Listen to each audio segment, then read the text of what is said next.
India மாதிரி ஒரு நல்ல நண்பன் யார் அப்படின்னு ஒரு கேள்வியை கேட்டிருக்காரு. யாருன்னு பார்த்தீங்கன்னா ரொம்ப ஆச்சரியமாக இருக்கும். அமெரிக்க அதிபர் டொனால்ட் ட்ரம்ப் தான் இந்த கருத்தை சொல்கிறாரு. மோடி சிறந்த பிரதமர் அப்படிங்கிற கருத்தையும் முன்வைக்கிறாரு.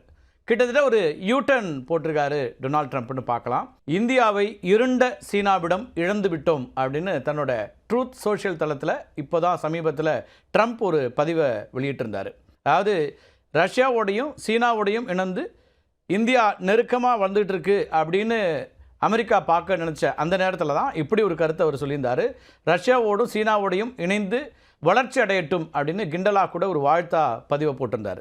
அதைத் தொடர்ந்து வெள்ளை மாளிகையில் நடைபெற்ற செய்தியாளர் சந்திப்பில் ட்ரம்ப் கிட்ட இந்திய அமெரிக்க உறவுகள் பற்றி கேள்வி முன்வைக்கப்படுது.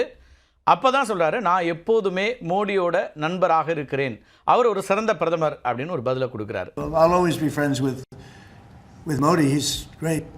Prime Minister, he's great. இந்தியாவுக்கும் அமெரிக்காவுக்கும் சிறப்பான உறவு இருக்குது, அதனால் கவலைப்படுவதற்கு எதுவும் இல்லை அப்படிங்கிறதும் டொனால்ட் ட்ரம்ப்போடைய ஸ்டேட்மெண்ட்.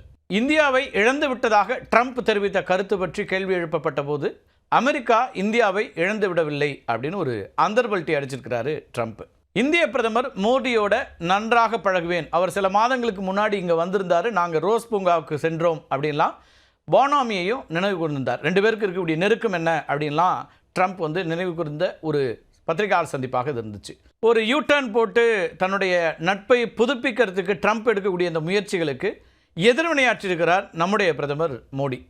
அதிபர் ட்ரம்பின் நட்புணர்வுகளை முழுமையாக பாராட்டுவதாக அவர் ஒரு ட்விட்டர் பதிவை போடுறாரு. இந்தியா மற்றும் அமெரிக்க நாடுகளுக்கு தொலைநோக்கு பார்வை கொண்ட இலக்கு இருப்பதாகவும் பிரதமர் மோடி குறிப்பிட்டிருக்கிறாரு.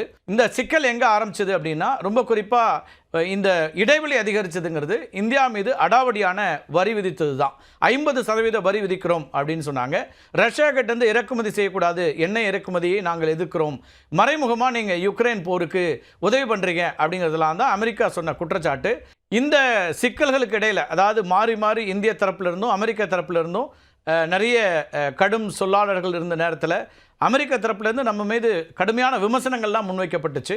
அப்படி இருக்கக்கூடிய சூழலில் நாம் உறுதியாக ஃபேமாக சொன்னது, நாம் என்ன வாங்கணும், யாரிடமிருந்து வாங்க வேண்டும் என்பதை நாங்கள் முடிவு செய்வோம் அப்படின்னு சொல்லக்கூடிய அந்த கருத்துக்கள்லாம் இருந்த இடத்துல இருந்து தான் ஒரு இடைவெளி உருவாச்சு. அதுக்கு மத்தியில் தான் இரண்டு நாட்டு தலைவர்களும் முதல் முறையாக நேர்மறையான கருத்துக்களை வெளியிட்டிருக்கிறாங்க.